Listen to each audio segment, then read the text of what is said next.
délivrée. Dans un autre village, au Guiolou, il y a une seule carte d'électeur qui a été délivrée. Une seule carte. À Achoubi, il y a une seule carte. À Ketou 1, il y a une seule carte.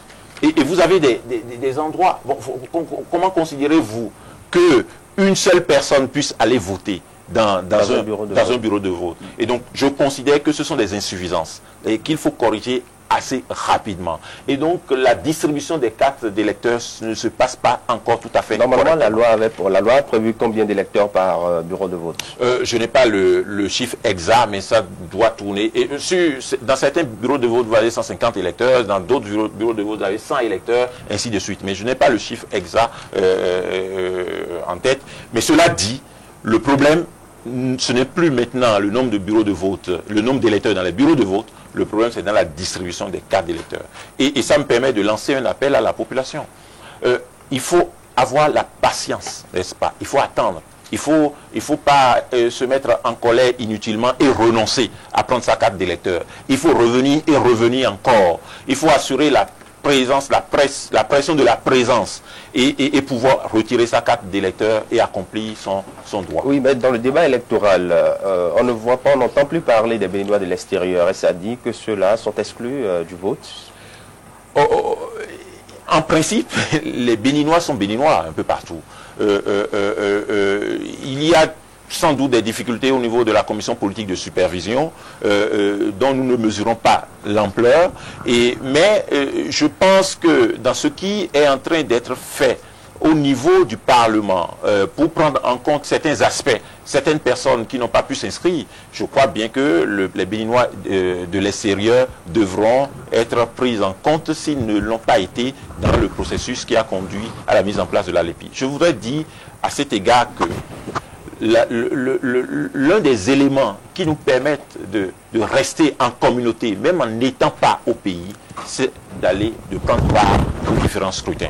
Et on ne peut pas, à cet égard non plus, priver les Béninois, qu'ils soient à l'extérieur ou ailleurs, ou au Bénin, sur le territoire national, eh bien, d'accomplir leur devoir patriotique. Et donc, encore une fois, l'État a l'obligation de mettre en œuvre, de mettre en place les dispositions nécessaires pour prendre en compte ces Béninois, les extérieurs, qui sont au Canada, qui sont aux États-Unis, qui sont en France et qui sont en Afrique aussi. Il faut faire en sorte qu'ils puissent prendre part au scrutin. Mais aujourd'hui, ce ne sera plus possible, ça va être l'être humain, après. L'être humain qui est dans la dimension de l'impossible, c'est un être humain fini. Le peuple, un peuple qui est dans la dimension de l'impossible, où finalement rien n'est possible, eh bien, là où ce n'est plus possible, c'est au cimetière. Donc il faudrait que, bon, on considère aussi rester. Je pense que le problème n'est pas de dire qu'il est impossible. Mais le problème est de dire... Il faut être aussi réaliste, Maître Diawénou. Bien sûr, il faut être réaliste. Oui. Mais vous voyez, quelles sont les... On tire souvent les conclusions sans faire l'état des lieux. Pour que les Béninoises et Béninois de l'extérieur puissent aller voter, qu'est-ce qu'il nous faut? Dites-le nous. Est-ce que vous avez entendu un spécialiste de la Myrina, de la CPS, de la Sénat nous dire ce dont j'ai besoin pour que les Béninois et Béninois de l'extérieur puissent voter, ce dont j'ai besoin afin que ceux qui sont en rade puissent voter et que il n'y ait pas d'intelligence dans ce pays pour dire que dans le délai qui est le nôtre et que nous pourrions encore nous octroyer, eh bien nous ne pouvons pas le faire. Il faut d'abord faire l'état des lieux. Et avant de tirer les conclusions, moi je pense que ça doit être possible. À moins qu'on décide que lorsqu'on franchit les frontières, on n'est plus un Béninois. C'est un droit fondamental. Et le sens, le caractère de ce droit fondamental appelle même la personne dont on a privé le droit à saisir les juridictions compétentes pour voir assurer l'effectivité de ce droit. Le problème simplement est de savoir, est-ce que l'État béninois se met dans la disposition de satisfaire et de rendre effectif ce droit. Et c'est le sens de notre discours. Il faut que l'État béninois puisse rendre effectif le droit fondamental, un droit civil, un droit politique qui consiste de la part du citoyen de choisir le représentant d'effectuer un choix conséquent par rapport à sa destinée.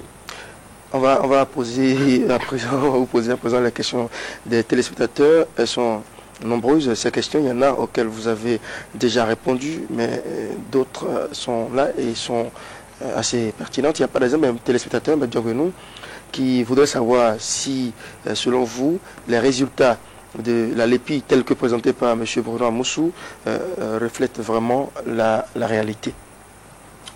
Je pense encore une fois, ma position, je ne suis pas un juge. Voyez, il y a les résultats présentés par la CPS LEPI, il y a ce que sur votre plateau Bruno Amoussou a présenté. Moi, je ne suis pas un juge.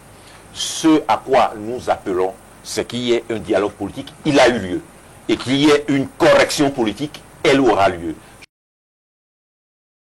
Donc, ce qui est... Et qu'il faut régler ces difficultés. Il faut... Et il me semble voir. Encore une fois, celles et ceux qui sont appelés à mettre en forme ce qui est face en toute sincérité. Maître Bruno, on vous comprend, il faut rester positif. Le dialogue qui vient d'avoir lieu, c'est vrai, vous l'avez fortement soutenu, encore qu'on attend la mise en œuvre effective des résolutions. Vous insistez beaucoup sur la mise en œuvre. Est-ce qu'on n'a pas le temps, Maître voyez, en principe, c'est pour dimanche prochain. La prise en compte, c'est pas la CPS LEPI oui, tout à fait. a eu pour Béninois de l'extérieur. Je prends le cas du Nigeria, par exemple. Il y a énormément de Béninois au Nigeria, mais on a pu enregistrer, d'après les chiffres qui circulent, 3000. Alors, comment pensez-vous le faire avec le peu de temps qui nous reste? Voyez-vous, ce que je refuse, c'est de considérer une observation technique le temps. C'est comme les étudiants nous le disent souvent, quand on va au certificat d'aptitude à la profession de l'avocat, on l'échoue toujours, sans y être allé. Voyez-vous, c'est considérer que c'est fini, on ne peut pas le faire. Dites-moi, quel technicien de la commission électorale autonome, quel membre de cette commission, membre de la CPS LEPI, au moyen, j'allais dire, des considérations, des outils techniques, des analyses techniques, que de faire en sorte que les Béninois de l'extérieur puissent voter. Si vous restez ici et que parce que vous avez le dimanche prochain qu'on ne peut pas satisfaire ce droit de vote, je crois que c'est suffisamment grave. Moi, l'État, je suis un citoyen de l'État qui me disent que voilà les raisons pour lesquelles les Béninois de l'extérieur, qui sont des Béninois, voter. Ont plus de droits que eux autres.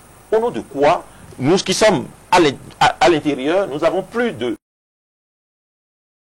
l'extérieur. Au nom de quoi on va satisfaire, nous, nos droits, et on va refuser de satisfaire les droits du Béninois de l'extérieur.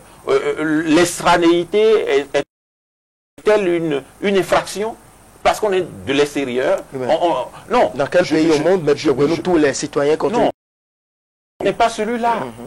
Vous allez encore poser la question, dans quel pays tous les citoyens votent? Le débat, est-ce que nous avons fait ce que nous devons faire aux Béninois de l'extérieur qui remplissent les conditions? Vous me dites qu'il y en a qui sont électorales. Vous ne me dites que les listes électorales doivent voter. Mais ça me paraît... Le jour où vous allez me voir sur le plateau que les Béninois peuvent ne pas voter. Demain, vous pourriez me voir dire que les Béninois de Gonli ne peuvent pas voter, que les Béninois du Mono, c'est la même chose. Il faut que tous les Béninois qui vont aller voter, votent. Et les institutions ont cette obligation éminente. Lorsqu'on le cadre et qu'il est dans les conditions, décide de ne pas voter, c'est un autre problème. Si un Béninois de l'Est ne s'est pas fait connaître de nos consulats, de nos ambassades, c'est un autre problème. Mais s'il est dans les conditions à émise, à édicter, et que c'est l'État béninois à côté, je pense que c'est une violation, mais grave, d'un droit important. Et si nous l'admettons, on en souffrir nous-mêmes. Les questions des téléspectateurs ici, il y a un qui demande si le premier tour n'a pas lieu à la date du 6 mars, Que se passera-t-il à la date du 6 avril? Non, nous irons aux élections. De toutes les manières, nous irons aux élections. Nous aurons... Ce qui me réjouit dans ce pays, personne ne pense, hormis quelques candidats, personne ne pense qu'il n'y aura qu'un seul tour. Ça me réjouit fondamentalement parce que tous admettent qu'il y aura deux tours. C'est une tradition dans ce pays. Et compte tenu... Jusque-là, personne n'a encore jamais réussi à gagner une élection présidentielle au premier tour. Exactement. Alors, mais nous aurons les deux tours. Seulement, il faudrait... c'est vrai, avec quelques difficultés, quelques délicatesses à avoir avec le temps. J'en conviens. Oui, quand vous affirmez que nous aurons les deux tours, est-ce que peut-être que vous sous-estimez un peu ces candidats qui pensent pouvoir gagner le premier tour? On peut même penser gagner sans le premier tour. Ça, c'est de la part d'un candidat, c'est un droit le plus absolu. Hein? On peut même penser sans aller à l'élection. Mais cela dit, lorsque vous regardez la configuration sociale politique de ce pays, que au moment d'avoir un candidat réussi au premier tour, on l'a ou j'allais dire de convergence à l'endroit d'un candidat. L'une des personnes qui pourrait réussir élire au premier tour dans ce pays, c'est quand même le président Mathieu Kérékou, n'est-ce pas? Cela ne s'est pas fait et il serait, toute proportion gardée, n'est-ce pas, très difficile de passer au premier tour. Cela dit, il faut rassurer les auditeurs, les téléspectateurs. Nous aurons les deux tours. Moi, je suggère, pourquoi ne pas procéder à l'élection du premier tour, un jour ordinaire. La qualité d'une démocratie, d'aller voter le dimanche, n'est-ce pas? Si nous arrivons à voter jour ordinaire, sans férier, sans chômer ce jour-là, sans